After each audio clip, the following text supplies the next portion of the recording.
దేవుని యొక్క విలువైన సందేశం కనుక అందరూ కూడా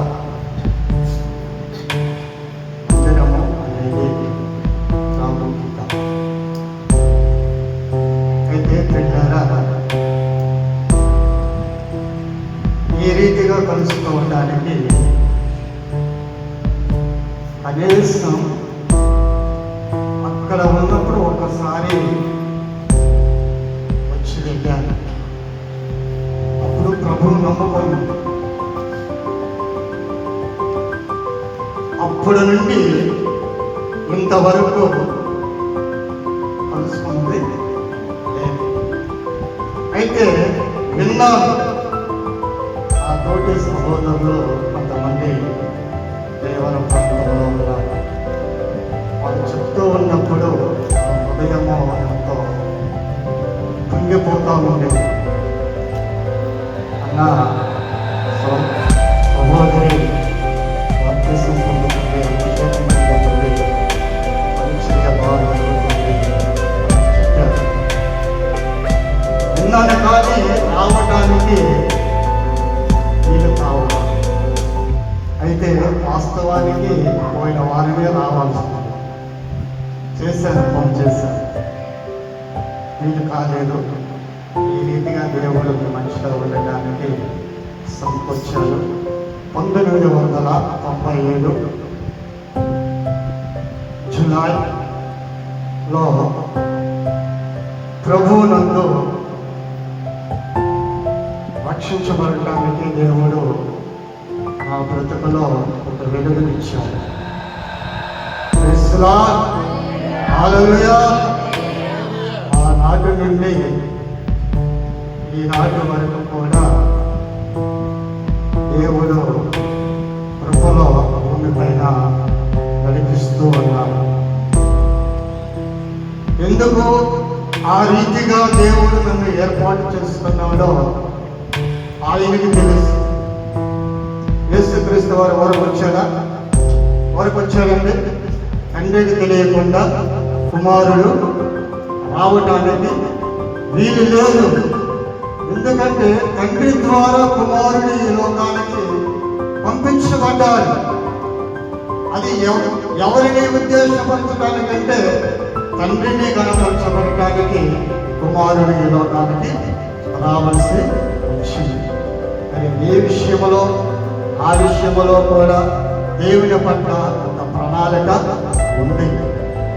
కనుక పిల్లల చిన్న సాక్షి చెప్తాను, తర్వాత వార్తమానానికి వెళ్ళిపోతాను. నాకు వివాహం కాక మునుపు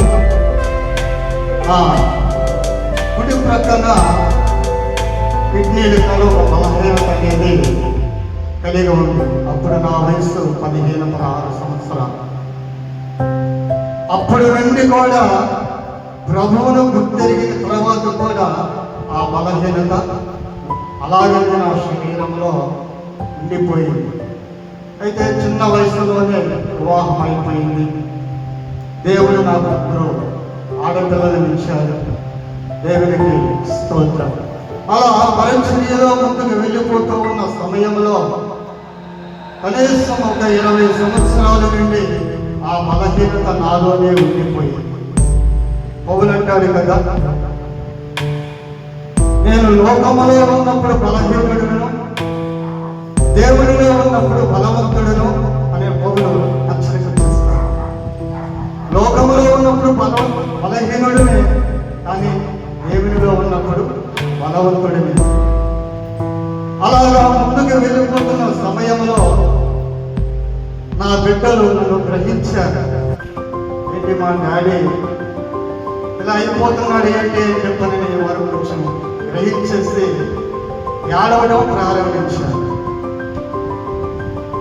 నాలో ఉన్న బాధ నా దేవునికి మాత్రమే చెప్పుకుంటా, నా యజమానునికి చెప్పను, నా బిడ్డలు కూడా చెప్పను. ఎందుకో తెలుసా, నన్ను వరాలిస్తున్నవాడు, నన్ను నిలబెట్టినవాడు, నన్ను పిలిచినవాడు. పడతావా? గట్టిగా చప్పట్లు కొడతావా?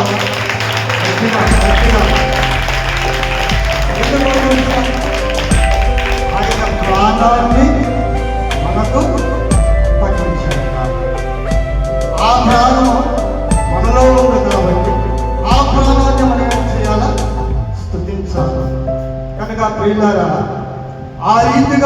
ఉన్నప్పుడు మరి వీళ్ళు ఏడవటము ప్రారంభించినప్పుడు నేను ఆ బిడ్డలని బాధ పెట్టడము బాగుండదని చెప్పానని వాళ్ళతో పంచుకోవటము జరిగింది. హాస్పిటల్కి వెళితే స్కానింగ్ తీస్తే పిల్లరా నా చిట్కిని వేలు కనపడుతుందా, నా చిట్కిని వేలంత రాయి నా 2 కిడ్నీల మధ్యలో ఉండిపోయింది. ఆ బాధ నాలో ఇమిడిపోయి ఉన్నప్పుడు అది చూసి వాళ్ళు ఏడవడం ప్రారంభించారు. నేను వాళ్ళకి ఒకటే చెప్పాను, దేవుడు పిలిచాడు, ఎన్నుకున్నాడు, నిలబెట్టాడు. ఆయన కొరకు నేను బాధపడుతున్నాను, నా కొరకు మీరు ఏడవవద్దు అని వాళ్ళని ధైర్యపరిచేశారు. అయితే పిల్లల మొత్తానికి ఇలాగే సండే రోజు ఉపదేశం ఇచ్చేసాను. ఇంటికి వచ్చిన తర్వాత 3 గంటలకల్లా హాస్పిటల్కి వెళ్ళాను. వెళితే వాళ్ళు అక్కడ చేర్చుకోలేదు. అడ్మిట్ చేర్చుకోకపోతే మనసులో ఒకటే ఉండిపోయింది, ఏది ఏమైనా కూడా ఈరోజు అడ్మిట్ కావాలని చెప్పారని ఒక పట్టుదల కలిగి మనసులో ఉన్నప్పుడు అక్కడ ఉన్న నర్సు ఏం చేస్తుంటే డాక్టర్ గారు ఫోన్ చేస్తారు. ఇమ్మీడియట్గా డయాగ్నోస్ చేసుకుని పరిజ్ఞానం చేసి చేర్చుకున్నారు. ఆపరేషన్ రాయి తీసి అక్కడ ఉన్న వాళ్ళు చేశారు. అయితే పిల్లల సుఖం లేకపోతే ఆ రోజంతా ఐసీలో చేశారు. నా పక్కన ఒక మెంటల్ కేసు ఆ సైడ్ ఉంచారు, నేను ఈ సైడ్ ఉన్నాను. అతడు ముత్తులో ఉన్నాను, మైకములో లేదు. అతడు అరిసే కేకలు వినిపిస్తూ ఉన్నాయి. ఆ కేకలు వినిపిస్తూ ఉన్నప్పుడు నాకు కలవరం అనేది నా హృదయంలో బయలుదేరుతూ ఉంది. ఒకటే అనుకున్నాను, ప్రభువా ఏది ఏమైనా నీవే అని చెప్పానని ఆ రాత్రంతా ఆ ఘోష విన్నాను. చంపివేయండి అని కేకలు వేస్తూ ఉన్నాడు. పిల్లరా తెల్లారి వాటిలో చూశారు. చూసిన తర్వాత సాయంకాలానికి ఒక భయంకరమైన నిప్పు వచ్చేసింది. ఒక కాయ ఉపవాసకాయ పెట్టారు. ఆ పద్ధతి ఉన్న వెంటనే నొప్పి ప్రారంభమైపోయింది. దీనికన్నా అది బహుబాధ కలుగజేసింది. అయితే ఆ బాధలో ఉన్నప్పుడు, అంత కష్టములో ఉన్నప్పుడు కూడా పిల్లరా పరాయిస్తూనే ఉన్నాను. అయితే నా శరీరంలో నుండి 2 పైపులు వేశారు. ఒక పైపు తీసివేశారు. సాయంకాలం 4 గంటల ప్రాంతంలో నుండి ఎక్కడైతే నా శరీరాన్ని హోలు వేసి పైకి తీశారో ఆ తీసిన కాడి నుంచి చీము, వాటర్ ఇది కారడం ప్రారంభమైంది. నేను పడుకున్నామంటే గడ్డంతా తడిచిపోయింది, పుస్తకాలు తడిచిపోయింది, తలంతా తడిచిపోయింది. ఆ వాసన భరించలేకపోయాను. ఆ రూమ్ వరకు తిరుగుతూనే ఉన్నాను.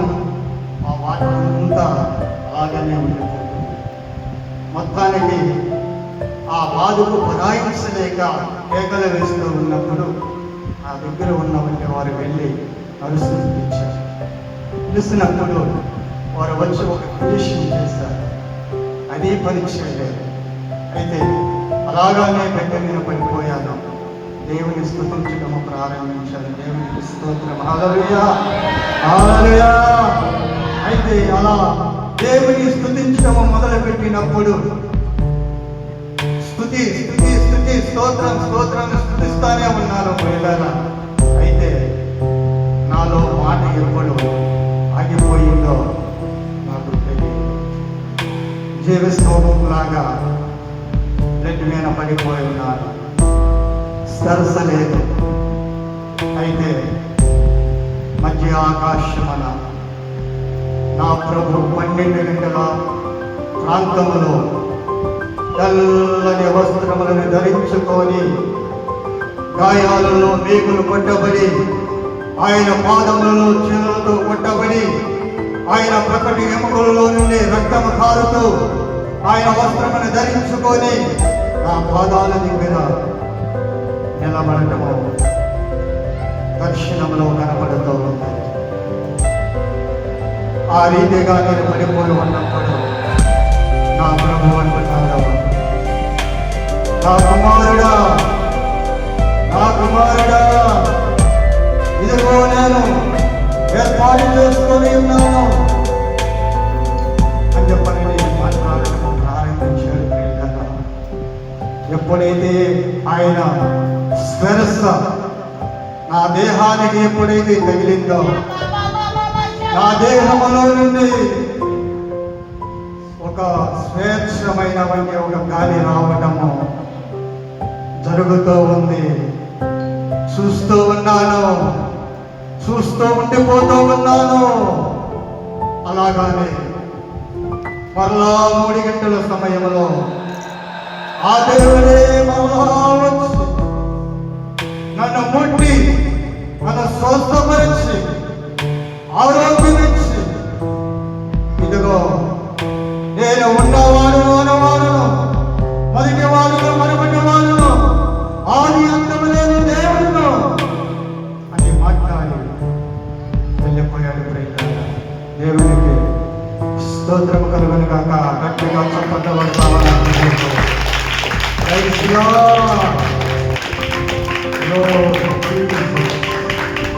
Thank you, my Father. Thank you, my Lord. ఆ రీతిగా నేను ఆ దుర్వాసనలో పడిపోయి ఉన్న నా స్థితిని నా ప్రభువును పోల్చుకుంటూ ఆ రీతిగా జీవించడం ప్రారంభమైంది. దేవునికి స్తోత్రం కలుగునుగాక. నా బలహీనత వెళ్ళిపోయింది. దేవునికి స్తోత్రం కలుగునుగాక. హల్లెలూయా. ఆ రీతిగా దేవుడు ఈ రీతిగా మీ మధ్యలో నిలబెట్టుకుంది. దేవునికి స్తోత్రం. హల్లెలూయా. అదే నా ప్రభువు నన్ను దర్శించకపోతే ఈ శరీరము మట్టిలో కలిసిపోయేది, ఈ ఎముకలు మట్టిలో కలిసిపోయేది. నేను మిమ్మల్ని చూసేవాళ్ళను.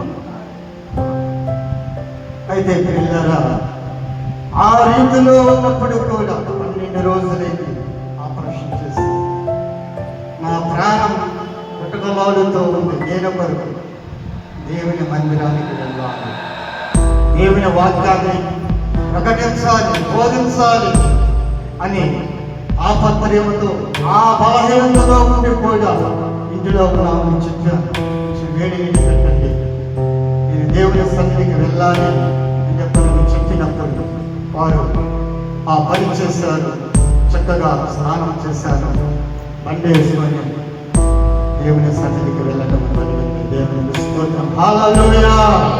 3 గంటల సేపు అలాగే నేను కింద కూర్చున్న వాక్యానికి సమయం వచ్చి వాక్యాన్ని బోధించారు.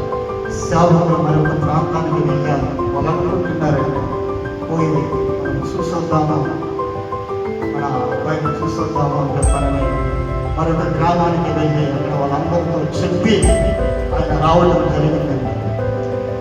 ఆ రీతిగా పిల్లల కొంచెము మనకు బలహీనత కలిగినప్పుడు మనము శిరస్సు వచ్చి పాదాలు వచ్చి మోకరించి దేవుని సన్నిధిలో మన పిలిచిన వారి వరకు మనం చెప్పుకోము. కానీ మన బలహీనతను మనం పాటిస్తూ ఉన్నప్పుడు మనం ఎక్కడికి పరిగెత్తుకుంటూ ఉంటామంటే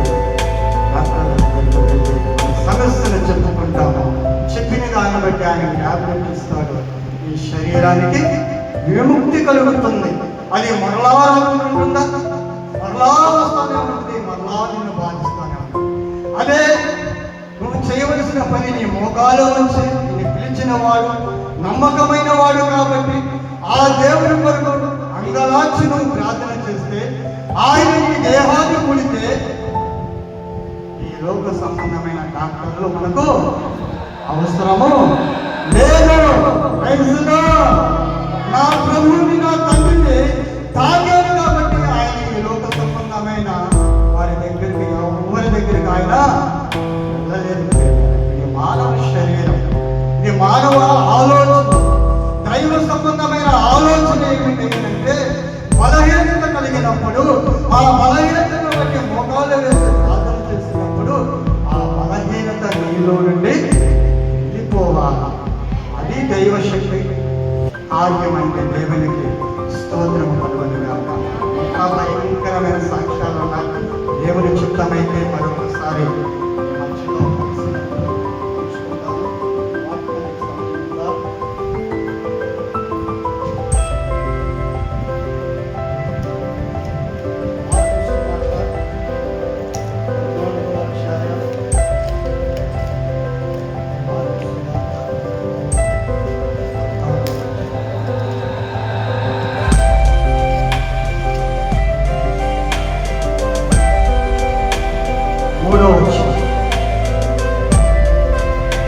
ఆయన బేతనీయులో కుష్ఠరోగి అయిన సీమోను ఇంట భోజనమునకు కూర్చొని ఉన్నప్పుడు ఒక స్త్రీ మిక్కిలి విలువగల అక్ష జటామాంసి అత్తర బుడ్డి తీసుకొని వచ్చి ఆ అత్తర బుడ్డి పగలగొట్టి ఆ అత్తరు ఆయన తల మీద పోసిన చిన్న ప్రార్థన. ప్రేమ కలిగిన మా తండ్రి, కృపాసత్య సంపన్నుడా, సర్వాధికారి, నీకు స్తోత్రాలు చెల్లిస్తూ ఉన్నాను. ఎన్నిక లేనివంటి మమ్మలను నీ ప్రణాళికలో ఏర్పాటు చేసుకున్నావు. దైవ సంకల్పములో ఉన్నవంటి మమ్మలను బలపీఠము ఎదుట నిలబెట్టిన వంటి మమ్మలను నీ బోధకులు మమ్మలను జ్ఞాపకమున చేసుకున్నామని ప్రభువా, చదవబడిన వంటి వాక్యము నీ ప్రజలకు బోధిస్తూ ఉండగా వారి హృదయములో అయా మీరు మన్నించి మహిమ పొందుకొనమని యేసు నామములో ప్రార్థిస్తున్నాను తండ్రి, ఆమేన్. ప్రియులారా, బేతనియ అనే ఒక గ్రామము మనకు కనిపిస్తూ ఉంది. అయితే ఆ గ్రామములో నుండి యేసుక్రీస్తు వారు రావటము జరిగింది. బేతనియ అనే గ్రామములో వేల కొలది ప్రజలు ఉన్నారు. అయితే ఆ వేల కొలది ప్రజలలో ఉన్నవంటి ఒక కుటుంబము అక్కడ మనకు కనిపిస్తూ ఉంది. ఆ కుటుంబములో సీమోను అనేటువంటి ఒక వ్యక్తి మనకు కనిపిస్తాడు. ఆ వ్యక్తి కుష్ఠి రోగముతో బాధించబడుతున్నట్లుగా లేఖనములో మనకు కనిపిస్తుంది. అయితే అంతమంది ప్రజలు ఉన్నప్పుడు ఏ కుటుంబానికి వెళ్ళవంటి యేసుక్రీస్తు వారు ఆ ప్రార్థనలో ఉన్నవంటి సీమోను ఇంటికే ఎందుకు వచ్చాడు? ఆలోచన చేద్దాం. లేఖనంలో ఉన్నవారు వాక్యాన్ని సంపూర్ణంగా చూడండి. అయితే ప్రియులారా, యేసు ఆ ఇంటికి వచ్చునని ఒక స్త్రీ తెలుసుకుంది. ప్రైజ్ ది లార్డ్, హల్లెలూయా. అక్కడ ముగ్గురు వ్యక్తులు కనిపిస్తూ ఉన్నారు. ముగ్గురు వ్యక్తులు ఎవరైనానంటే, ఒకటి మనం ఆరాధిస్తున్నామంటే యేసుక్రీస్తు వారు ఒకరు. రెండవ వ్యక్తి ఎవరయ్యానంటే సీమోను అనే ఒక వ్యక్తి. మూడవ వ్యక్తి ఎవరయ్యానంటే ఒక స్త్రీ అక్కడ మనకు కనిపిస్తూ ఉంది. ప్రైజ్ ది లార్డ్, హల్లెలూయా. లోకాసువార్తలో కూడా మనం చూస్తే యేసుక్రీస్తు వారు సిలువలో ఉన్నప్పుడు,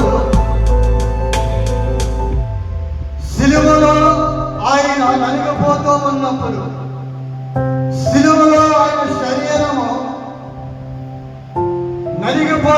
వచ్చినప్పుడు ప్రజలంతా కూడా ఆ యెరూషలేము అనే పట్టణంలో నిలబడి చూస్తూ ఉన్నారే కానీ ఏ వ్యక్తి అయినా సరే నా ప్రభు కొరకు నేను చావడానికి సిద్ధముగా ఉన్నానని ఎవరైనా తెగించి ప్రభువు దగ్గరికి వచ్చారా? ఎవరైనా వచ్చారండి? ఎవరను రాలేదు. దేవునికి స్తోత్రం కలుగునుగాక.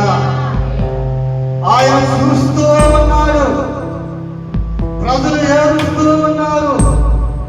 అయితే ప్రభు అంత బాధలో ఉండి కూడా, అంత కష్టములో ఉండి కూడా ఆ ఏడుస్తున్న వారిని చూసి ప్రభు అంటున్నాడు, అమ్మలారా, అక్కలారా, అన్నలారా, తమ్ముళ్ళారా, మీరు ఎందుకు ఏడుస్తూ ఉన్నారు? నా కొరకు మీరు ఏడవవద్దు, మీ కొరకును మీ పిల్లల కొరకును ఏడవని. ఆ మాటకు అర్థమయ్యేమిటయ్యా అని మనం తెలుసుకుంటే, అక్కడ యేసుక్రీస్తు వారు సిలువలో ఉన్నారు. యేసుక్రీస్తును ప్రేమించినటువంటి శిష్యుడు అక్కడ ఉన్నాడు. ఆ యేసును కన్న తల్లి కూడా ఆ ప్రజల మధ్యలోనే ఉంది. ప్రైజ్ లార్డ్, హల్లెలూయా. అయితే ఆ తల్లి హృదయము కళ్ళడిల్లిపోతూ ఉంది, వేదన చెందుతూ ఉంది. అయితే ఆ సిలువలో ఉన్న యేసు ఆ తల్లిని చూస్తూ ఉన్నాడు. చూసి ఒక పక్క తన శిష్యులను చూస్తూ ఉన్నాడు. సిలువలో చెప్పుచున్న మాట యేసు, అమ్మా ఇదిగో నీ కుమారుడు అనే సంబోధన చేస్తూ ఉన్నాడు. మరియకు అర్థం కాలేదు, ఎవరు శిష్యుడు, ఎవరు బోధకుడు అని అక్కడ ఆలోచన మనం చేయగలిగితే, నీ కుమారుడుగా, నీ బిడ్డగా, నీ వారసుడుగా భూమిపైకు శరీరధారిగా వచ్చిన మాట వాస్తవమే. అయితే రావడానికి వచ్చినవంటి పని ముగించబడింది. ఆ తండ్రి చిత్తాన్ని నేను నెరవేర్చాను, ఆయన కోరికను నేను నెరవేర్చాను, మీ చిత్తాన్ని నేను నెరవేర్చాను. అయితే ఆ సమయం భూమిపైన లేదు.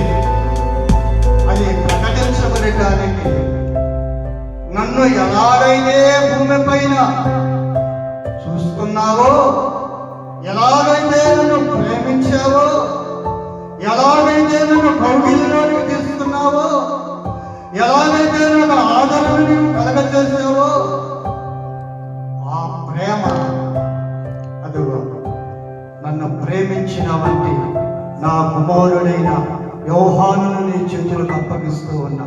గట్టిగా చప్పట్లు గట్టిగా గట్టిగా సంచరిస్తూ ఉన్నది. ఆ బాధ్యతను మన తల్లిని తన ప్రేమించిన యోహానుతో అప్పగించడం జరిగింది.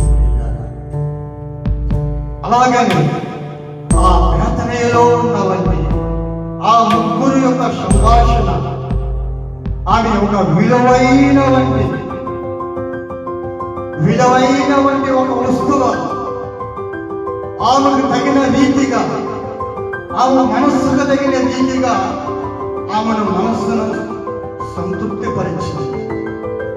అయితే ఆ ప్రభు యొక్క మనస్సుతో, ఆ ఆమె తెచ్చినది బహు సంతోషముగా సొంతపరిచింది. కొట్ట కొట్ట కొట్ట పరిశుద్ధాత్మ దేవునికి కొట్ట కొట్ట పరిశుద్ధాత్మ దేవునికి కొట్ట కొట్ట కొట్ట. హల్లెలూయా.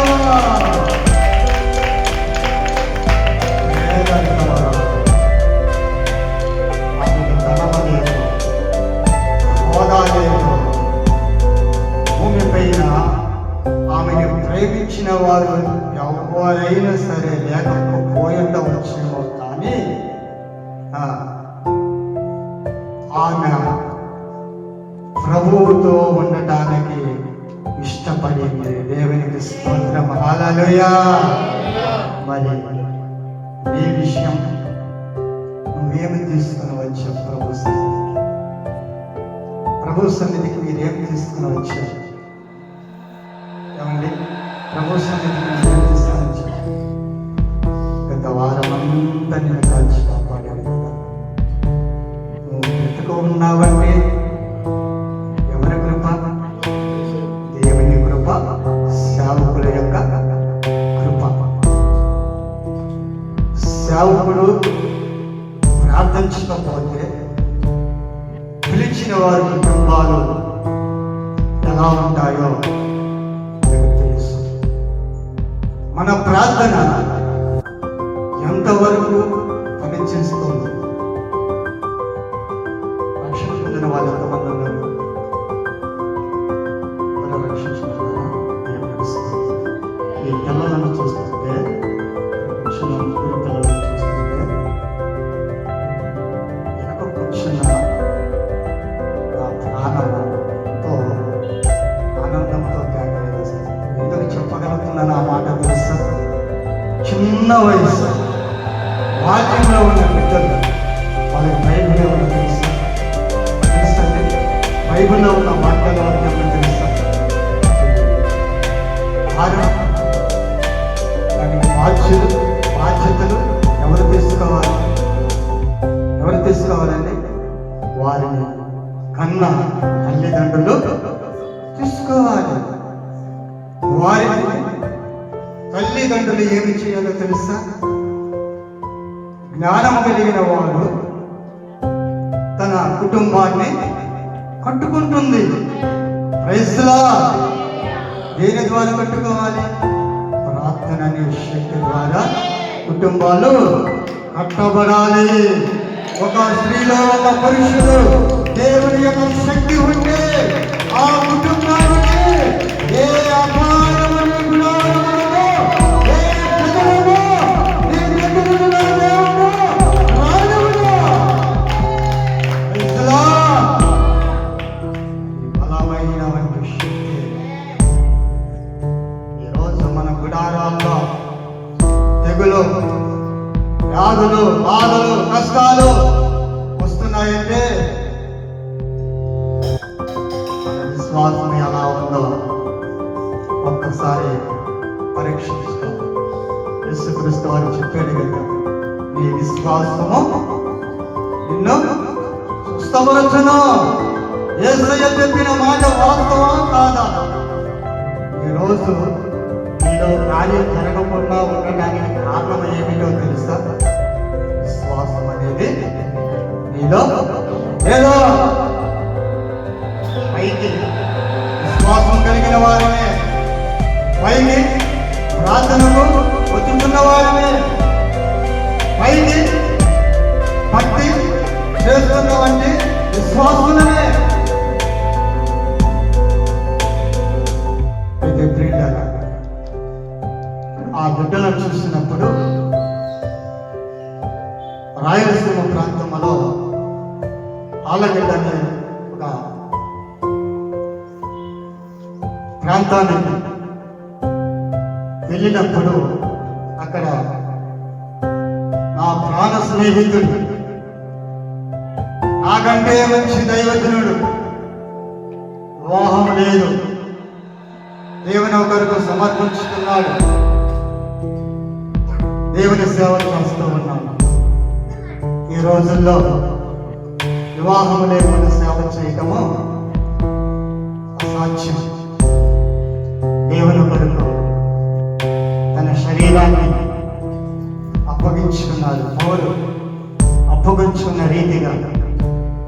దేహాన్ని ప్రభువుకు అప్పగించుకొని ఆ ఆలగడ్డ ప్రాంతంలో సేవ చేయడానికి దేవుడు ఎన్నుకున్నాడు. అయితే ఆహ్వానం వచ్చింది, వెళ్ళడం జరిగాడు. సేమ్ ఇలాంటి బిడ్డలే బాప్తిస్మం తీసుకున్నారు, వాక్య పరిచయం చేస్తున్నారు, మోకాలు అనుభవమైన నడిపించడం జరుగుతుంది. ఎందుకు నేను ఈ మాటలు దేవుని సన్నిధిలో ఉండి చెప్పగలుగుతున్నానంటే, యవ్వన కాలంలో ఉన్నప్పుడే ఈ మోకాలు ప్రభువుకి అప్పగించేస్తున్నాను.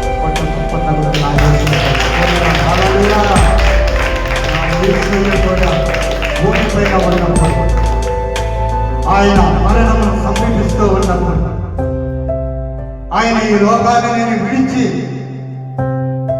వెళతాను అని ప్రభువుకి తెలుసు కాబట్టి గచ్చమనే ఒక నిరాళమైన ఒక స్థలములోనికి వెళ్ళిపోయాడు.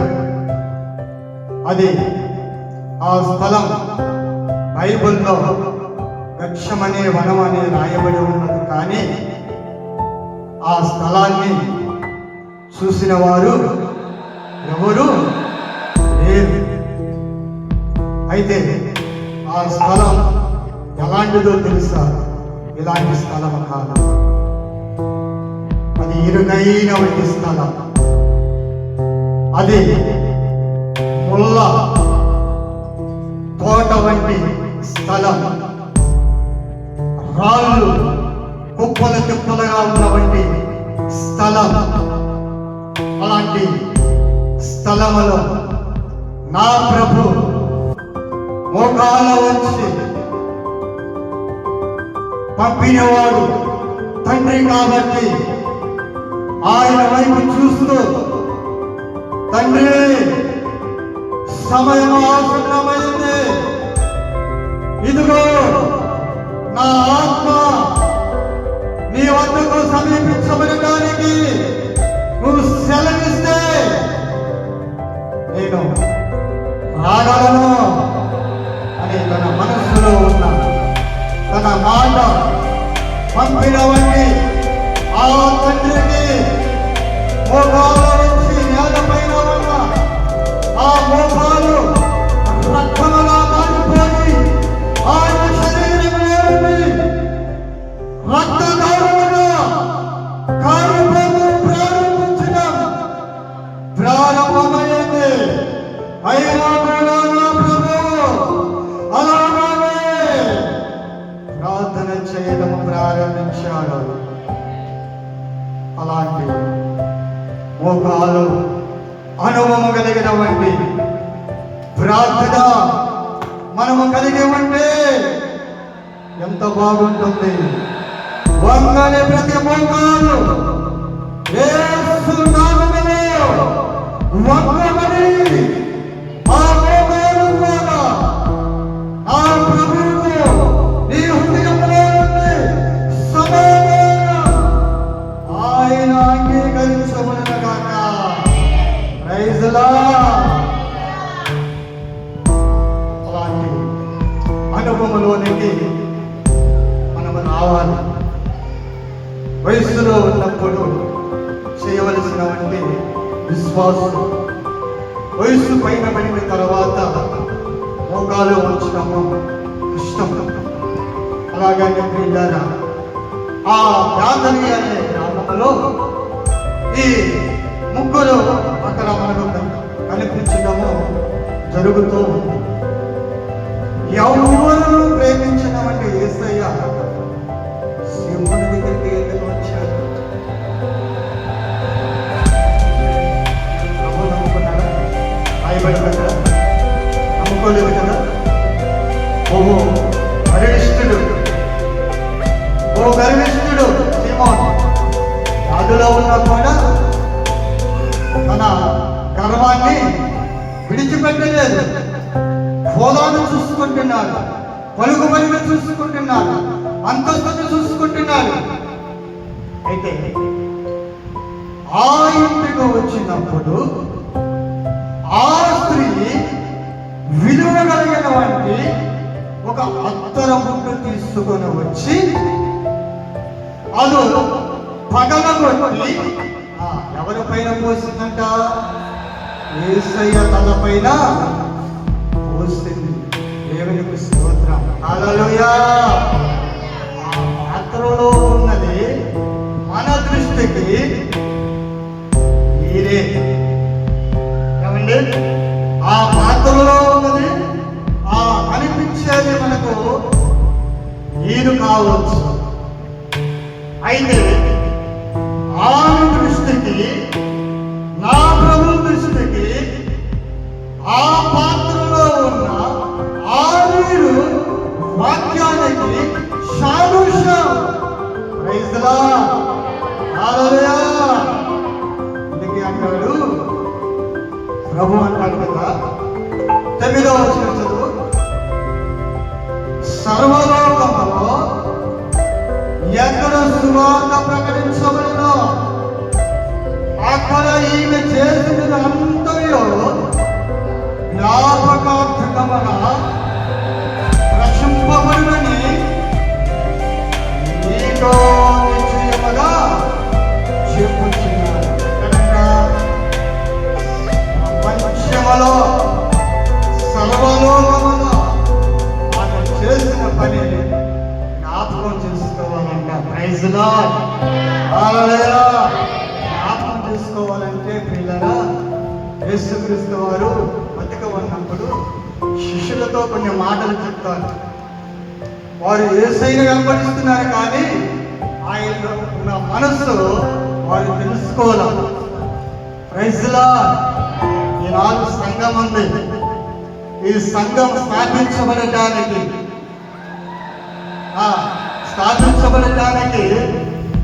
ఎంత ప్రయాసపడితేనో ఈ రీతిగా సమకూర్చబడింది. Praise the Lord. ఊరికైనా సంఘాన్ని స్థాపించగలమంటే స్థాపించలేము. ఒక సేవకుడిగా నేను చెప్పగలను. ఒక స్త్రీ కానీ, ఒక సేవకుడు కానీ ప్రభువు పిలిచినప్పుడు సమస్తమును విడిచిపెట్టి ప్రభువు చూపించిన మార్గంలోనికి వచ్చినప్పుడు ఆ మార్గము ఎలా ఉంటుందో తెలుసా? ఎలా ఉంటుంది? ఇరుకైన వంటి మార్గం. Praise the Lord. హల్లెలూయా. ఆ ఇరుకైన వంటి ఆ మార్గంలోనికి వచ్చినప్పుడు సరైన వంటి వస్త్రాలు, దేహము పైన సరైన వంటి వస్త్రాలు ఉండవు. మంచి హోదా ఉండదు. ఆ పిల్లలను తీసుకెళ్ళి వాక్యం చెప్పేటప్పుడు మనసు పెట్టి వింటే ఆ మనసు ప్రభువుకు అంకితమైంది. ఈ మనస్సు ఇక్కడ ఉండి మరో ఒకరితో మనం సంభాషణ చేసుకుంటే దేవుని సన్నిధిలో ఉండి కూడా ఉపయోగము ఉండదు. కనుక మనస్సు పెట్టి మనము ఆయన వైపు చూడాలి. అయితే ప్రియులారా, ఆ సేవకు వచ్చినప్పుడు ఆకలితో అలమెట్టించుకుంటూ ఉంటారు.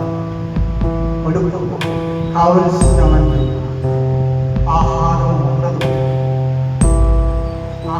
ఉండదు. ఎందుకో తెలుసా? ఎవరు కొనుకొచ్చారో తెలుసా? నిర్మించిన వాడు, ఏర్పాటు చేస్తున్న వాడు ఆ ప్రభు కొరకు ఆస్తిని విడిచి, అంతత్తును విడిచి, బంధువులను విడిచి, లోకాన్ని విడిచి, స్నేహితులను విడిచి ఎవరి కొరకు పిలిచిన యేసు కొరకు వారు వచ్చినప్పుడు సేవకులలో ఆ వేదన, ఆ బాధ ఇక్కడ చేరి ఉన్న అందరికీ తెలియకపోవచ్చు.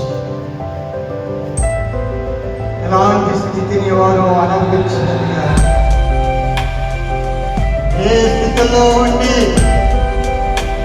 వారు దేవునికి మొరపెట్టగలిగితే ఈ స్థితిలో రావడానికి కారణం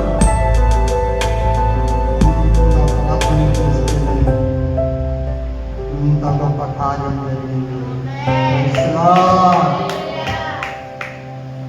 శ్రమపడాలి, కష్టపడాలి, ప్రభు కొరకు వచ్చుకోవాలి. ఇక్కడ ఉన్న ఈ పాస్టర్ గారు సేవ రాక మునపు ఎవరు ఎన్ని మాటలు అన్నారో అది ఆ మనస్సు ఎంత కలవరం పడిందో, ఆమె హృదయం ఎంత ఘోషిల్లిందో, ఎంతగా బాధపడిందో, ఎంతగా ఏడ్చిందో అది ఆ మనస్సు తెలుసు. అయితే ఆ స్థితిలో ఉన్నప్పుడు ఆకలిని చదువుకొని అన్నిటిని విడిచిపెట్టి పిలిచిన దేవుని కొరకు నిలబడి దేవునితో పోరాడి జయించి ఈ రీతిగా అంత పరిచయం కల్పించబడటానికి కారణం వారి యొక్క గొప్పతనము కాదు, వారిలో ఉన్న ఆరాధిస్తున్నవన్నీ పరిశుద్ధాత్మ యొక్క ప్రాణము, ఊరుకునే ప్రాణం కాదు, మొరపెట్టే ప్రాణం. అందరికీ తెలిసి వేస్తున్న గారు ఒంటరిగా వచ్చాడా, గుంపుగా వచ్చాడా? ఒంటరిగా వెళ్ళిన ఆయన భూమి పైన వేల కొలది పరిచర్య జరగటానికి ఆయన పడిన అవమానాలు, అపజయాలు ఎన్నో ఆయన కనుదృష్టికి మాత్రమే కనిపిస్తున్నాయి, ప్రభు దృష్టికి మాత్రమే కనిపిస్తుంది. పడిపోలేదుగా, జారిపోలేదుగా, విడిచిపెట్టలేదుగా, పరిగెత్తలేదుగా. ఆ ప్రభు కొరకు నిలబడ్డాడు, ప్రభువుని సొంతం చేసుకున్నాడు, ఆ ప్రభువుని ఆరాధించడం ప్రారంభించాడు. పిలిచిన దేవుడు నమ్మదగినటువంటి దేవుడు కనుక ఆయనను ఒక ఉన్నతమైన స్థానానికి ప్రపంచంలో ఉన్న ప్రపంచ దేశాలన్నిటికీ పరిశుద్ధాత్మ దేవుడు నడిపించాడు, వాడుకున్నాడు. ఆ కుమారుడా, ఇంకా భూమి పైన నువ్వు చేయవలసినటువంటి పరిచర్య జరిగించావు, ఇక కాదు. నువ్వు నిర్మించుకున్నావంటే ఈ భూమి పైన సామ్రాజ్యానికి వారసులుగా ఈ బిడ్డలు కూడా వారు జరిగిస్తారు. సెలవు తీసుకుని వేసన్న గారితో దేవుడు మాట్లాడటం, వేసన్న గారు విడిచి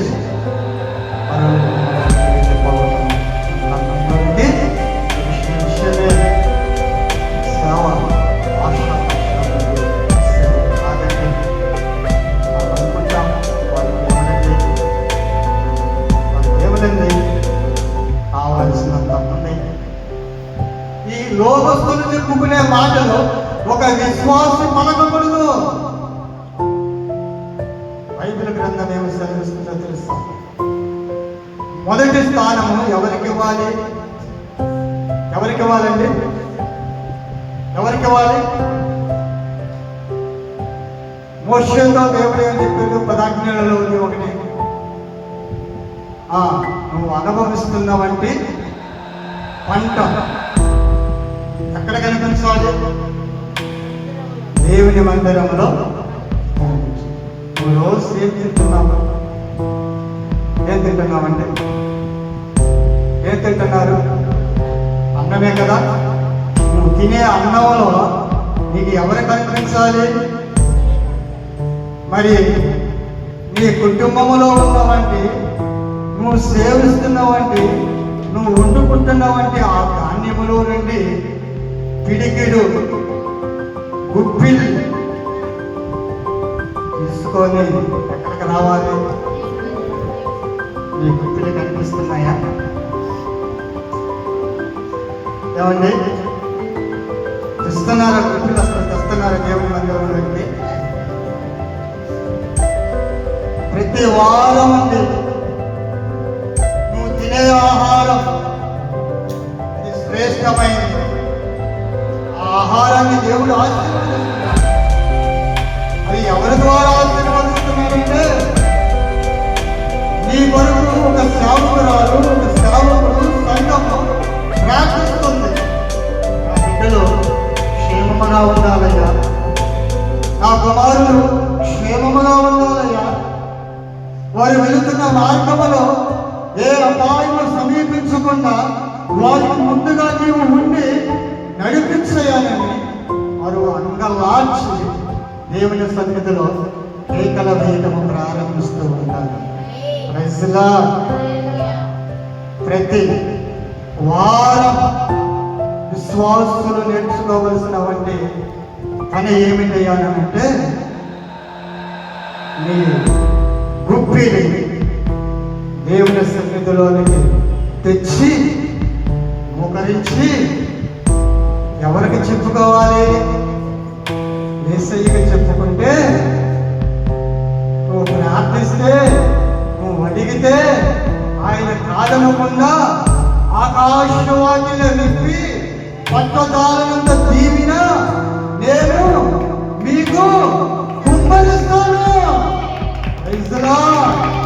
అడుగుడి నీకు ఇవ్వబడును. నీవు ఏమి అడుగుతున్నావో మాకు తెలియదు కదా. అడిగేది నువ్వు కదా. ఆ అడిగేది నీకు ఇష్టమైన రీతిగా యేసయ్యను నువ్వు అడగగలిగితే, ఆ అడిగినది ఆయనకి ఇష్టమైతే ఆయన అంగీకరించి ఆకాశాన్నంట విప్పి విస్తారమైనటువంటి దీవెన ఇస్తాను అంటున్నాడు. ఆడవాళ్ళే కాదండి, పురుషులు కూడా చేయాలి. యవన బిడ్డలు, పిల్లలు మీరేం చేయాలో తెలుసా? మమ్మీ మనము తినే రైస్ ఆహారం దేవునికి ఒక గుప్పిలి తీసి మనము ఇవ్వాలంట. బైబిల్ గ్రంథములో రాయబడిన వాక్యాన్ని సేవకుల ద్వారా బోధించబడింది. మీరు రాలేదు కదా. అందుకే ఆ పిల్లలు ఆ తల్లిదండ్రులకు చెప్పాలా. పురుషులు కూడా మీ భార్యలతో చెప్పాలా. ఇది అందరి బాధ్యత. స్త్రీలకే కాదు, పురుషులు కూడా. నీ ధాన్యములో కూడా, నీ ఉద్యోగములో కూడా, నీ వ్యాపారములో కూడా ఏం చేయాలి? ఏం చేయాలండి? దేవునికి నీ గుప్పిలి విప్పాలి. అప్పుడు నువ్వు క్షేమముగా ఉంటావు, నీ కుటుంబం క్షేమముగా ఉంటుంది. అలా చేయని ఎడల నీ మనసు అంగీకరించకపోతే, నీ ఆలోచన పని చేయకపోతే కష్టం ఎవరికి? ఎవరికండి? ఎవరికి? ఇక్కడ కూర్చున్న విశ్వాసులమైనవంటి మనకే. ఏదో నేను ఊరగా చెప్పడానికి రాలేదు. చదువచ్చిన వారు చదువుకోండి. మలాకి గ్రంథంలో 3వ అధ్యాయంలో రాయబడి ఉంటాయి ఈ మాటలు. నువ్వు దేవునికి ఇచ్చేది నీ మనస్సు దేవునికే తెలియాల. ప్రైజ్లా. ఇక్కడ ఉన్నవారికి ఎవరికి తెలియాల్సిన అవసరం లేదు. సపోజ్ ఉద్యోగం చేసే వాళ్ళు ఎవరైనా ఉన్నారు ఇక్కడ? మరి బ్రదర్ గారు ఉన్నారు అక్కడ. ఒక 50,000 ఉద్యోగం అనుకున్నాం. ఆ 50,000లో దేవునికి ఇవ్వవలసినటువంటి భాగం ఎంతంటే దేవుడు మొత్తాన్ని నాకు ఇవ్వమని బైబిల్ గ్రంథంలో ఎక్కడ వర్ణించబడదా. ఈ 5,000లో 1,000 నాకు ఇస్తే చాలు అని అన్నాను. Praise the lord. మన కుటుంబాల్లో ఉన్నటువంటి రైస్ 5 కేజీలు అనుకున్నాం. అది తెచ్చి నాకు ఇవ్వమని దేవుడు చెప్పడం లేదు. నువ్వు తినే గుప్పుడి మెతుకులలో నన్ను జ్ఞాపకం చేసుకో అని దేవుడు మాట్లాడుతూ ఉన్నాడు. ఇప్పుడు 5,000 ఇవ్వటానికి మరి బ్రదరు మనసు అంగీకరిస్తుందా? వినండి, అంగీకరిస్తుందా? మన మనసు ఏం చెప్తా ఉంటుంది? పిచ్చిదానా, పిచ్చుదా,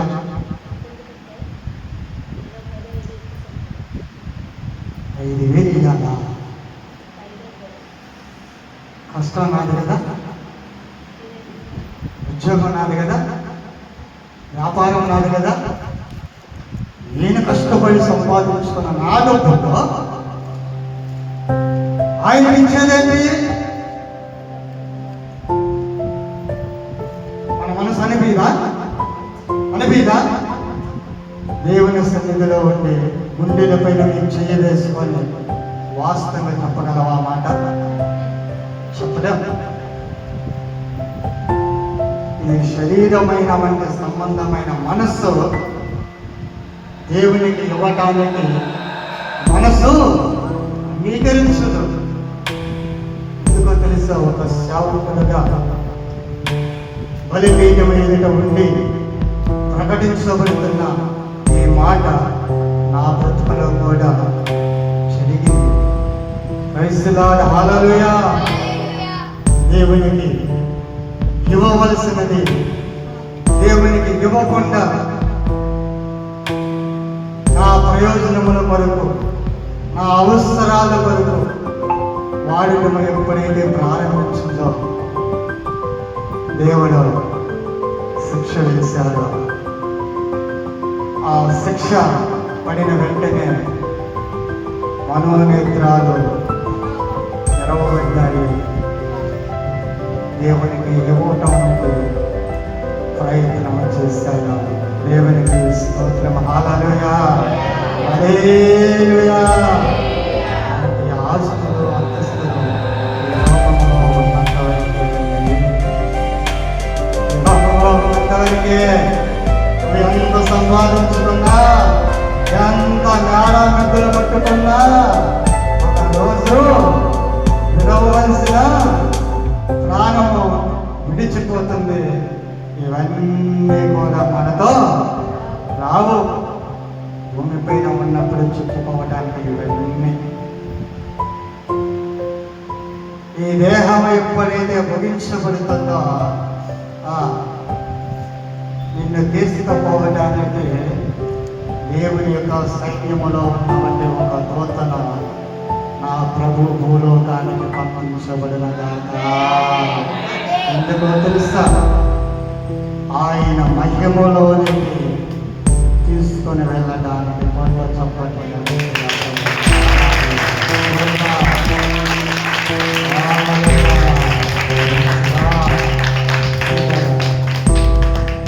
చేసి చూడండి మీ కుటుంబాలు ఎలాగా ఉంటారో. అప్పుడు ఒక సేవకుడు చెప్పిన మాట మీలో జ్ఞాపకానికి వస్తుంది. స్తోత్రం, హల్లెలూయా. బైబిల్ గ్రంథంలో రాయబడినటువంటి సంగతులను మనము అనుసరించాలి. అనుసరించకపోతే ఎంత చేసినా కూడా వ్యర్థమైపోతుంది. నువ్వు దేవుడికి నువ్వు పాశంగా ఇస్తుంది, పాశంగా ఇస్తున్నావా? ఆమెలో కనిపిస్తున్నవంటి దైవము నీ హృదయం నేత్రాలు కనిపించాలా?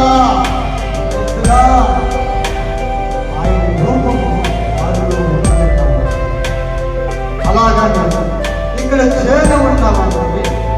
ఈ ముగ్గురు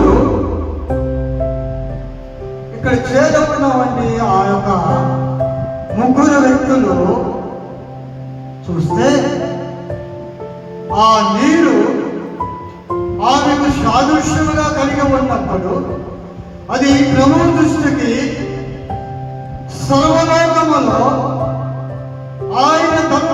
ఆయన తలపైన పోయబడినవంటి ఆ అత్తరు దావీదు తలపైన మేరకు కూడా పోయబడి ఉన్నది. Praise the Lord. హల్లెలూయా. దావీదు తలపైకి భయమైనవంటి తైలముతో నింపబడింది. Praise the Lord. వాక్యమనే తైల, వాక్యమనే అభిషేక, వాక్యమనే బోధ, వాక్యమనే ఆత్మ, వాక్యమనే అగ్ని, వాక్యమనే జ్వాలలు నీ హృదయములో ప్రతినిత్యము వెలిగించబడును.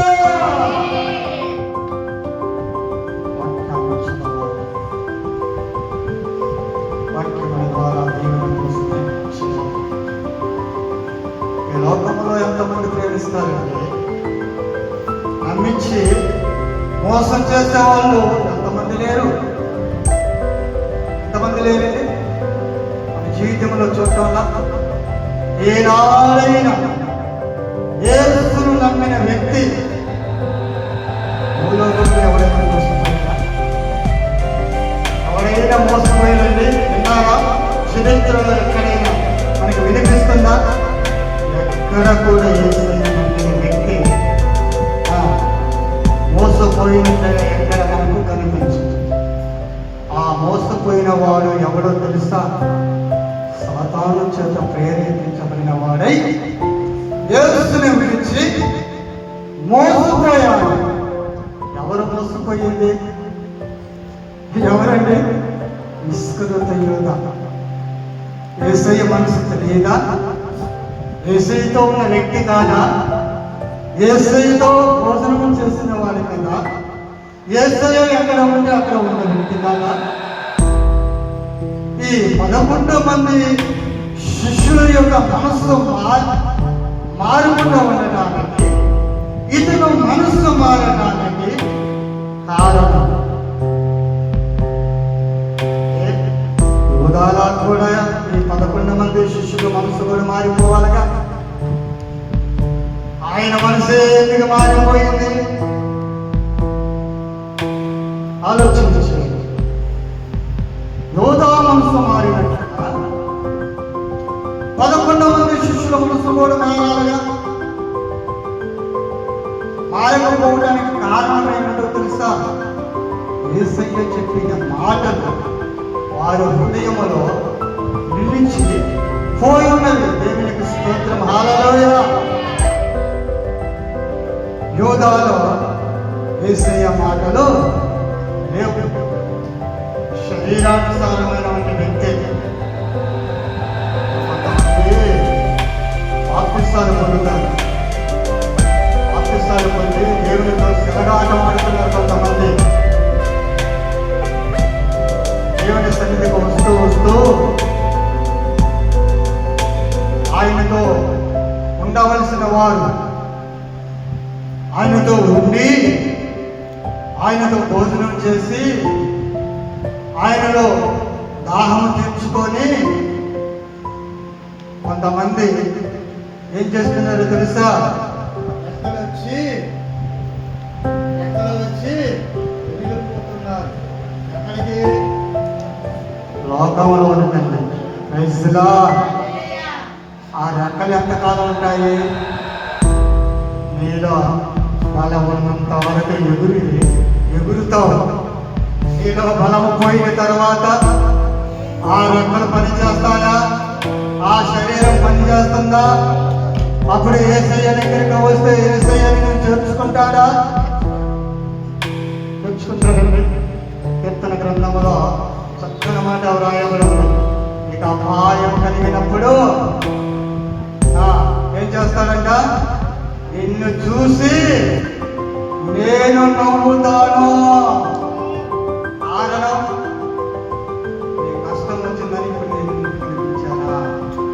నీకు బాధ వచ్చిందని ఇప్పుడు నేను నీకు కనిపిస్తున్నానా? ఇన్నాళ్ళు ఎక్కడికి వెళ్ళా, ఇన్నాళ్ళు నా మందిరం ఆడికి వెళ్ళండి, ఇన్నాళ్ళు నా సేవకులను విడిచిపెట్టి నీ ఇష్టానుసారమైన మనసును బట్టి నువ్వు బ్రతికేవు కదా, జీవించావు కదా. ఇప్పుడు కష్టం వచ్చిందని నువ్వు నాకు మొరపెడితే నీ మొర నేను వింటానా?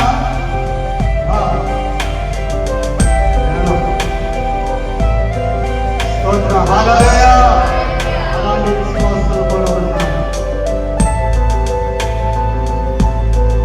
స్తోత్రం కలుగును గాక, హల్లెలూయా. దేవుని చిత్తమైతే మా వైఫ్ మా మిస్సెస్ చనిపోయవలసిన మాట, దేవుని సంకల్పం అయితే వస్తాము, సాక్ష్యం ఇస్తాము. ఆ హాస్పిటల్లో 15 రోజులు ఉన్నాము. ఆ 15 రోజుల్లో ఆ హాస్పిటల్లో ఒక సహోదరి ఆయన మీద ఉండి పని చేపిస్తూ ఉంటుంది. ఆమె ఏదో ఆలోచిస్తూ ఉంటుంది. నేను బయట కూర్చొని ఆలోచిస్తూ ఉన్నాను. అలా జరిగిపోతూ ఉంది. ఆమె ముఖం ఎవరో నాకు తెలియదు, నా ముఖం ఎవరో ఆమెకి తెలియదు. ఇలాగా ఈరోజు మందిరానికి వెళ్ళి ఒంగోలు వచ్చేసాను. హాస్పిటల్లోనికి అడుగులు వేస్తూ ఉన్నాను. బైక్ పైన ఆమె వచ్చి ఆమె దిగింది. నేను నడుచుకుంటూ పోతూ ఉన్నాను. ఆమె నన్ను చూసి, పాస్టర్ గారు వందనాలయ్యా అని చెప్పన్నాను. ఇన్ని రోజుల నుంచి వందనాలు చెప్పలేదు. నేనెవరో తెలియదు కదా, ఆమెవరో నాకు తెలియదు. దేవుడి ద్వారా వందనాలు చెప్పింది. ప్రేమికి వస్తున్నారా అన్నది. అవునమ్మా అన్న. ఇక నేను లోపలికి వెళ్ళిపోయాను, ఆమె వెళ్ళిపోయింది. 4 గంటల 5 గంటల ప్రాంతంలో వెతుక్కుంటూ వచ్చింది. వాటిలో వచ్చి ఏడుస్తూ చెప్తూ ఉంది. ఒక స్త్రీ చెప్పుకోవలసినటువంటి విషయం కాదు, అయితే దేవుడు ఆమె ద్వారా బయలుపరుస్తూ ఉన్నా. అయ్యా, నాకు వివాహం అయింది, మేము అందరము మరి ప్రభువుని అంగీకరించాము. మాది లవ్ మ్యారేజ్. మాకు ఒక పాప, ఒక బాబు, 2 ఉన్నారయ్యా. నా భర్త దేవుడిని విడిచి, నన్ను విడిచి మరొక స్త్రీతో అక్ర సంబంధమును పెట్టుకొని నన్ను ఎంతగా బాధిస్తున్నాడో, ఎంతగా విన్నదిస్తున్నాడో అది నాకు తెలుస్తయ్యా అని ఆమె మనస్సులో ఉన్నదంతా చెప్పుకుంటూ వస్తూ ఉంది. వింటూ ఉన్నాను. నేను చెప్పిన మాట ఒకటే, అమ్మా ప్రార్థన చేస్తా, నీ భర్త నిన్ను దూషిస్తున్నాడు, హింస పెడుతున్నాడు. దయచేసి నీ భర్తను ఏమీ అనవద్దు. నువ్వు చేయవలసింది ఒకటి, ప్రభువా నా భర్తను క్షమించు, వీలైతే ప్రేమించు. అతని నిన్ను వేసించవచ్చు, ప్రేమించు, భారీగా ప్రేమించు. నీ భర్త నీ దగ్గరకు వస్తాడు. పట్టుదల చప్పట్లు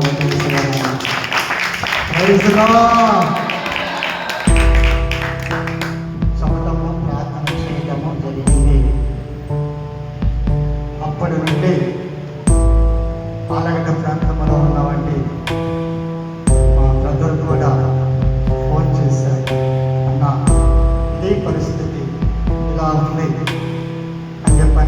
చెప్పినప్పుడు ఆయన ప్రార్థన చేశారు. వ్యక్తిగతంగా ఆయన ప్రార్థనలో పెట్టి సంగమంతో చేత ప్రార్థన చేయడము ప్రారంభించారు. దేవుడు గొప్ప కార్యము చేశాడు. దేవునికి స్తోత్రం. హల్లెలూయా. నేను ఒక మాట కూడా చెప్పాను, సిస్టర్, దేవుడు గొప్ప కార్యం చేస్తుంది కదా, దానికి నువ్వు ఏమి ఇస్తావో చెప్పలేదు. అయ్యగారు గుప్పులు ఇవ్వడానికి కూడా నా దగ్గర ఏమీయో లేదు అని ఆమె చెప్పినప్పుడు నేను చెప్పిన మాట,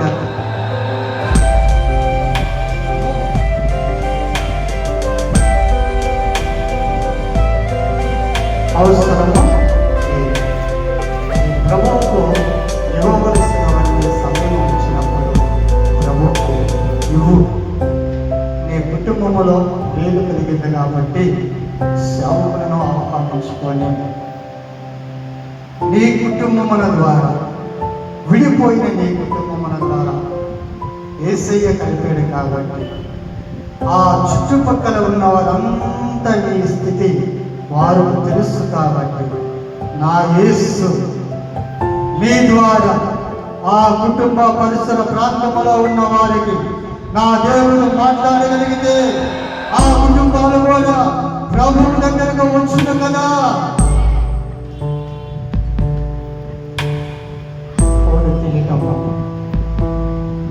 మానేసి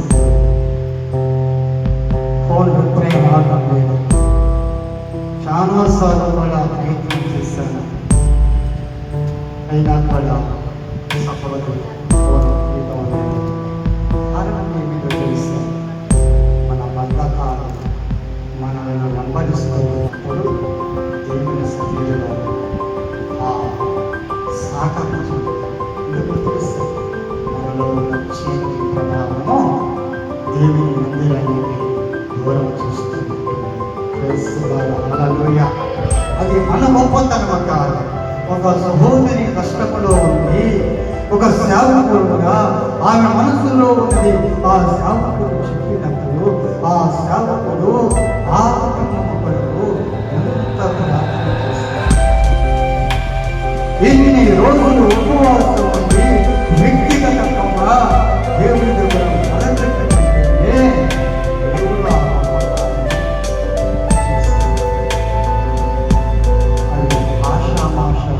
కార్యములు అవన్నీ దేవుని స్తోత్రం.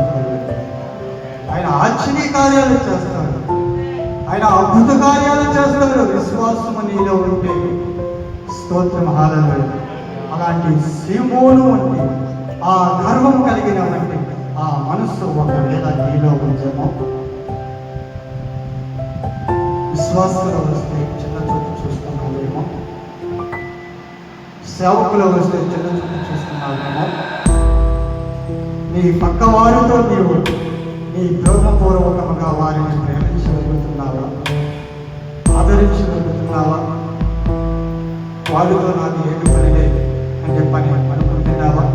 నీ సీమోను కూడా చేసిన పని అంటే అక్కడ కనిపిస్తుంది. విలువైనవంటి ఆ అత్తరు, విలువైనవంటి ఆ అత్తరు అమ్మి పేదవారికి ఇవ్వవచ్చు కదా అని చెప్పని మాట్లాడడం అక్కడ జరుగుతుంది. యేసయ్య అంటున్నాడు కదా, ఈమె నా ఎడల ఒక మంచి కార్యము చేస్తున్నా. సీమోన్, ఎందుకు నువ్వు తొందర పెడుతున్నావు? ఎందుకు ఆమెను నువ్వు అసహించుకుంటున్నావు? ఎందుకు ఆమెను నువ్వు గర్విస్తూ ఉన్నావు? ఆ స్త్రీ ఎవరు? అయితే ప్రభు ఆ స్త్రీని చూసి ఈయన నా ఎడల ఒక మంచి కార్యము చేస్తున్నా. వయసులో దేవుని విషయంలో మంచి కార్యం జరిగిందా జరగలేదా? జరిగిందా జరగలేదండి?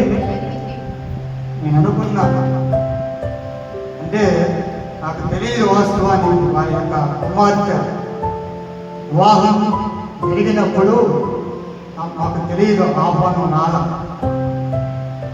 ప్రజలు చెప్పుకుంటుంటే విన్నా. మరి అమ్మకు ఫోన్ చేస్తే ఏమనుకుంటాడో అని చెప్పనని ఆనాటి నుండి దేవుని వివాహము అయ్యేంత వరకు కూడా ఇప్పటికి కూడా నా మనసులో స్థానము ఈ కుటుంబం. ప్రైజ్ లార్డ్, హల్లెలూయా. ఆషామాష కార్యము కాదు, ఆహ్వానం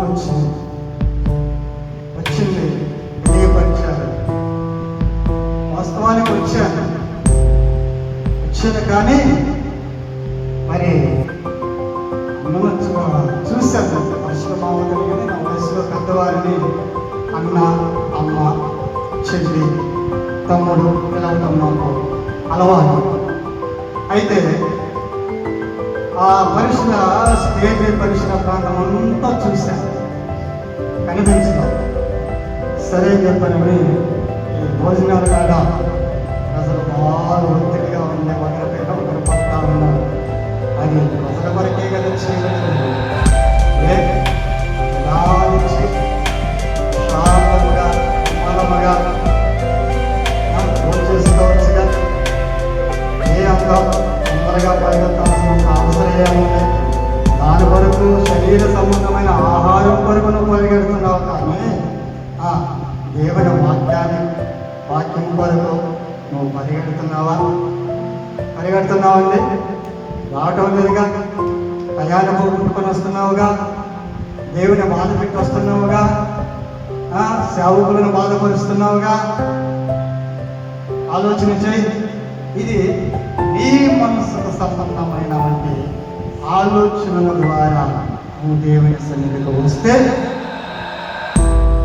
నా ప్రభువుకి ఇష్టము ఉండదు. సిద్ధపాటు అంటే శనివారం మాత్రమే నువ్వు సిద్ధపడాలి. 6 దినాలు భూమిపైన ఇచ్చావయ్యా, ఆయుష్ ఇచ్చావయ్యా, ఆరోగ్యం ఇచ్చావయ్యా, ఆపదలు ఇచ్చావయ్యా. నాకు కావలసినది అంతా సమకూర్చుకోవడానికి ఇచ్చావు కదా. మరి ఈ రాత్రి ఈ ప్రాణాన్ని, ఈ శరీరాన్ని, ఈ దేహాన్ని నీకు ఇస్తున్నానయ్యా. ఈ సన్నిధిలో అది నెరవేర్చబడటానికి రేపు పునరుద్ధానుడైనటువంటి యేసుక్రీస్తు యొక్క శక్తి కలిగినటువంటి ఆరాధనలోనికి నన్ను నడిపించు ప్రభువా అని నువ్వు ప్రార్థన చేసుకొని నువ్వు అడుగులు వేస్తే నీ ప్రాణము దేవుని సన్నిధిలో ఎవ్వరూ చేస్తూ ఉండదంట.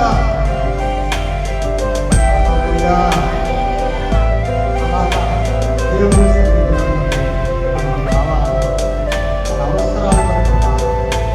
దేవుని ఉద్దేశం ఏమిటో తెలుసుకొని దేవుని సన్నిధికి వస్తే అప్పుడు మనకు ఉపయోగం.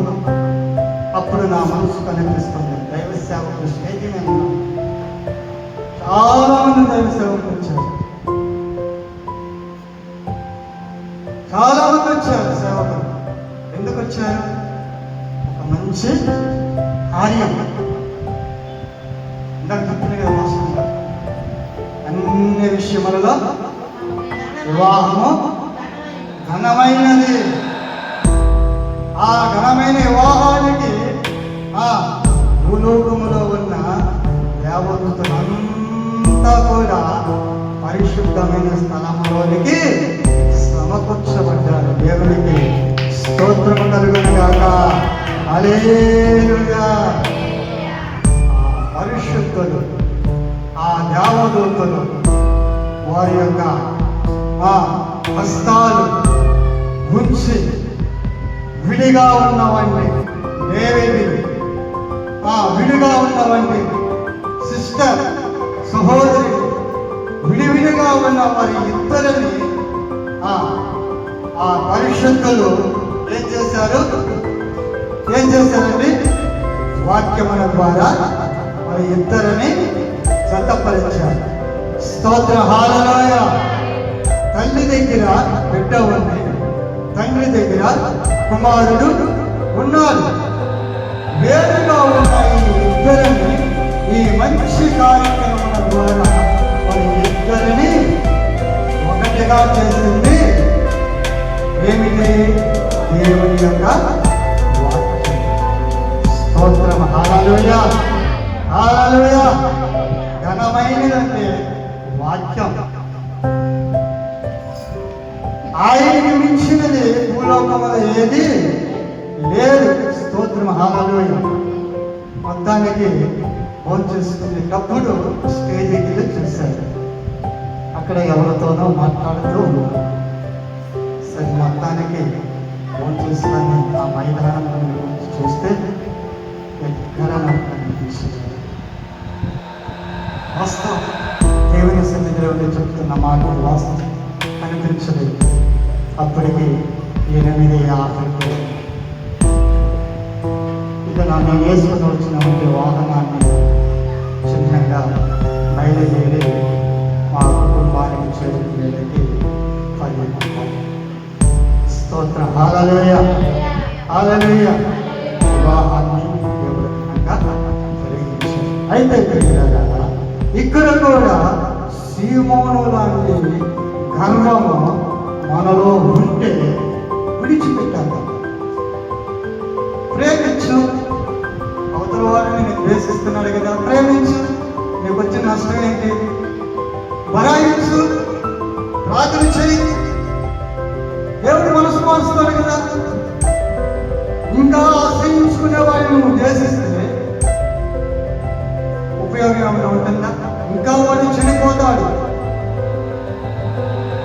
బాగానే ప్రార్థన జరుగుతుందంటే అత్యంతం చేస్తాను. చాలా అయిపోయినట్టుంది. ఎప్పుడు ముగిస్తే బాగుంటున్నాను అనుకుంటున్నారు. సమయం ఉంటే స్తోత్ర. హల్లెలూయా. అయితే పిల్లగా ప్రార్థన జరుగుతుంది. 4 కామాంధకులు వచ్చారు. ఈ సీమోను లాంటి గర్విష్ఠులు వచ్చారు. వచ్చి పాస్టర్ గారిని పట్టుకొని, కాళ్ళను పట్టుకొని వీడ్చుకొని బయటికి తీసుకువచ్చి వారు ఇష్టం వచ్చినట్లుగా కొట్టేశారు. కొట్టి బెదిరిస్తున్నారు. నువ్వు ఈ ప్రాంతంలో ప్రార్థన చేస్తే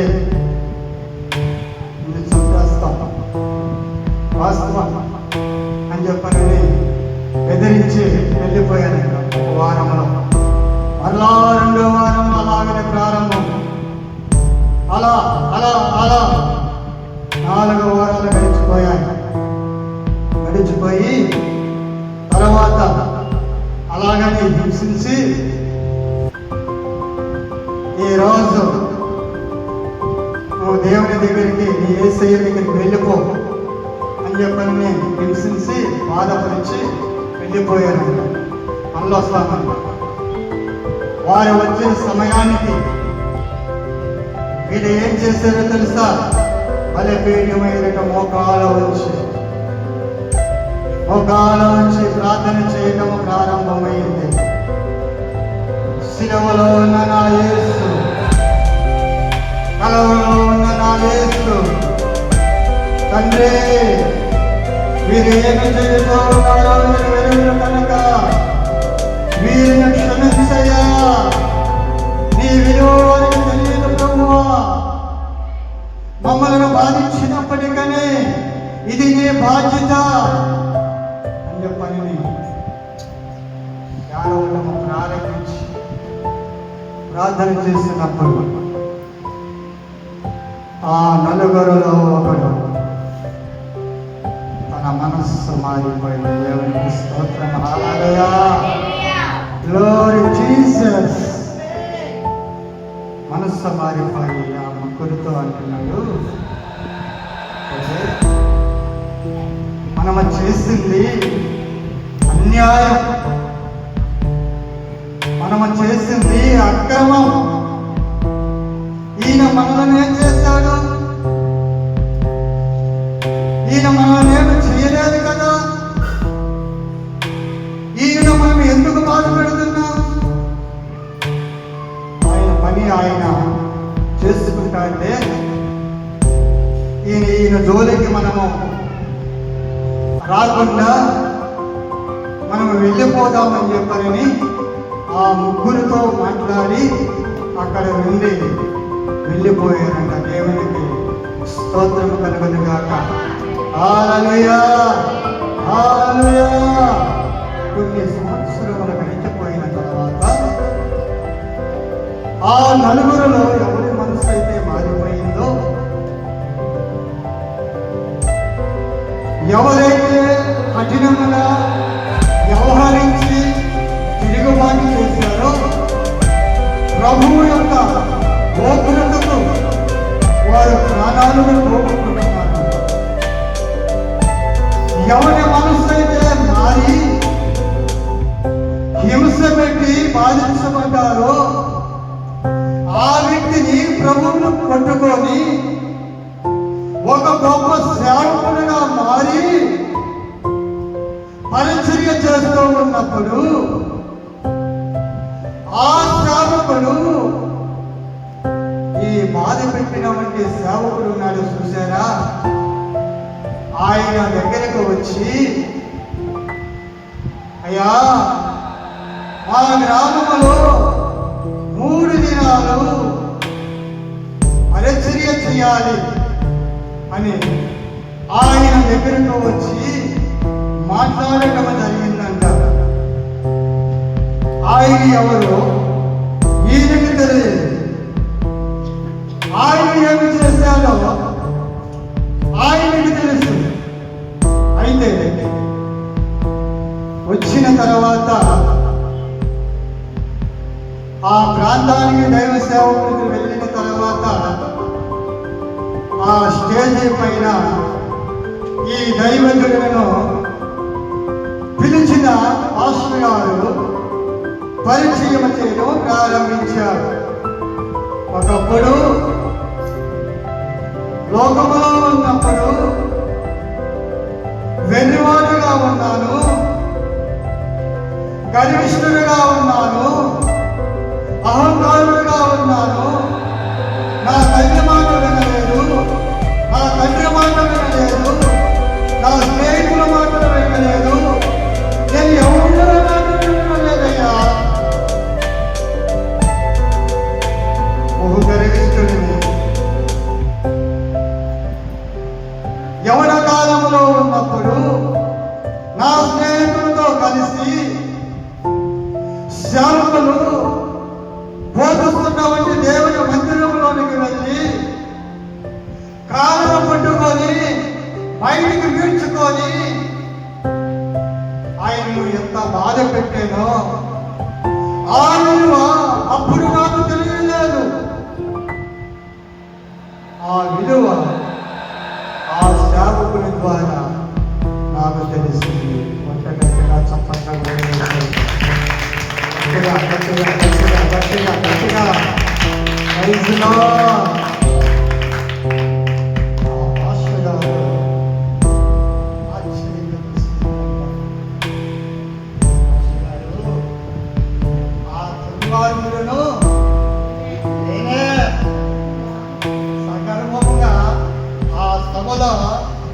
ఆయన పాదాలు పెట్టుకొని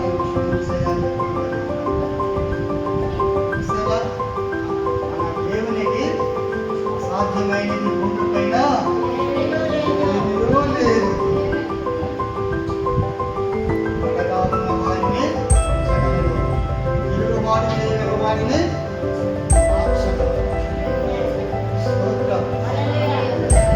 కూడా దేవుడు మార్చడానికే వచ్చారు. కృష్ణులోని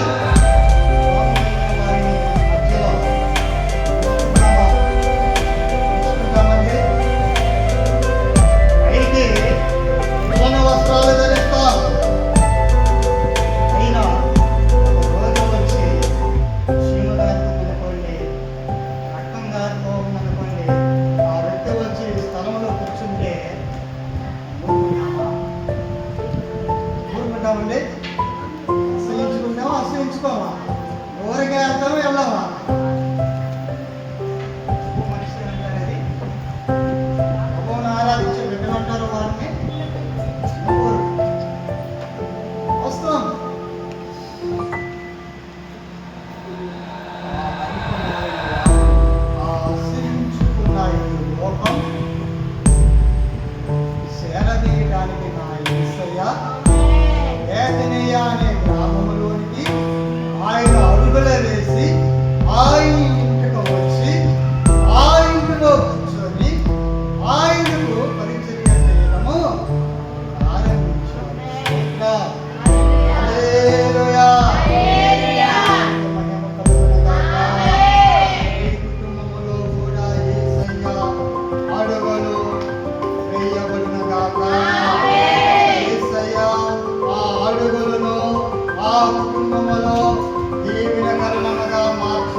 పోగొట్టుకున్న అనుభవమంతా తిరిగి నా దేవుడు మరలా నీ కుటుంబంలో కలిగించబోగాక.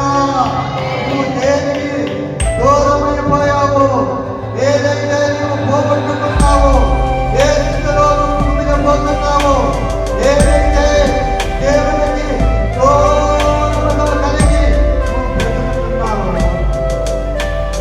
దేవుడు ఆజ్ఞలకు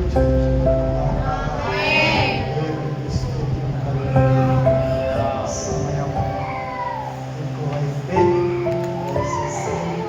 సేవకురాలు సంఘము క్షమించవలసిందిగా చూస్తున్నాను. ఎందుకంటే సమయం అనేది చాలా విలువైనది. వస్తుందా ఈ సమయం పోతే మళ్ళీ సమయం వస్తుందా? కాదు కదా. సమయం ఉన్నప్పుడు ఏం చేసుకోవాలా? దేవుని మందిరంలో ఉన్నప్పుడు ఆహారము అనుభవించాలంట. దేవునికి స్తోత్రం. 29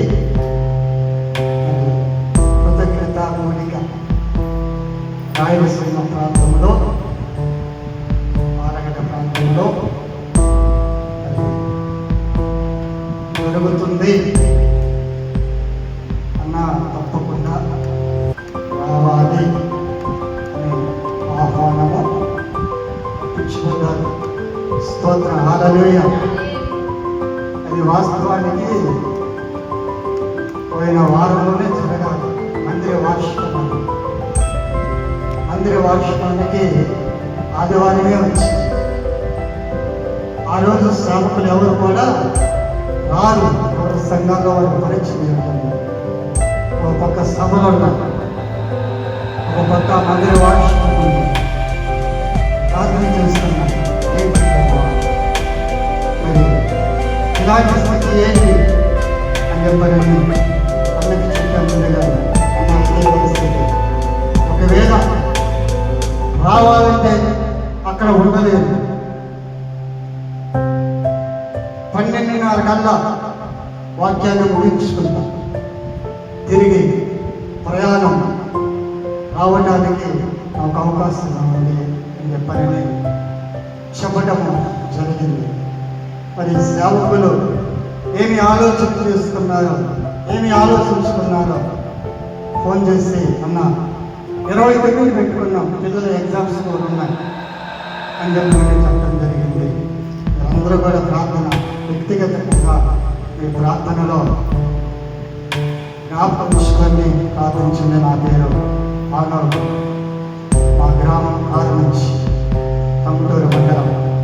మరి ఆ రోజు అవకాశం ఉంటే అక్క అన్న రావచ్చు. దేవునికి స్తోత్రం కలుగును కాక. ఎందుకంటే అది దేవుడి పని. ఆ పనిలో పాల్పంచుకోవచ్చు. స్తోత్రం హల్లెలూయా. ఆయన ఏ ప్రాంతానికైనా తీసుకువెళ్ళగలడు, ఎక్కడైనా నిలబెట్టగలడు, ఎక్కడైనా మాట్లాడగల సామర్థ్యాన్ని దేవుడు సేవకులకు ఇచ్చాడు. స్తోత్రం హల్లెలూయా. ఖాళీగా ఉంటే ఆ పరిచర్యలో పాల్పంచుకోవచ్చు. అలాంటి అభ్యంతరం లేదు. స్తోత్రం హల్లెలూయా. మాట్లాడుకోండి. సమయం ఉంటే మళ్ళీ ఆ నైట్ రావడానికి ఆస్కారం ఉంటుంది. లేదనుకుంటే తెల్లారైనా రావడానికి ఆస్కారం ఉంటుంది. ఇక్కడే కాదు, ఏ ప్రాంతానికైనా దేవుని పని చేయడానికి దేవుడు ఎన్నుకున్నాడు. దేవునికి స్తోత్రం కలగాలి. దేవుని వాక్యాన్ని దీవించుగాక. చిన్న ప్రార్థన చేసుకున్నాం. దయచేసి చాలా చెప్పండి కదా, కొంచెం నిలబడతాం. కొంచెం వేచి నిలబడి పరవటికి దేవుడు పరమను అనువాదను మొదటి వాడును నడపటి వాడు నేను నేనే, నేను నమ్మదగిన దేవుడు. స్తోత్ర విన్న వాక్యమును, విన్న సాక్ష్యమును నీ మనస్సులో ఉంచుకో. చిన్న ప్రార్థన చేస్తున్నా. ప్రేమ కలిగిన మా తండ్రి, ధవలవంతుడా, రత్నవంతుడా, పదవేలలో కాంక్షులయ్యడా, సింహాసనము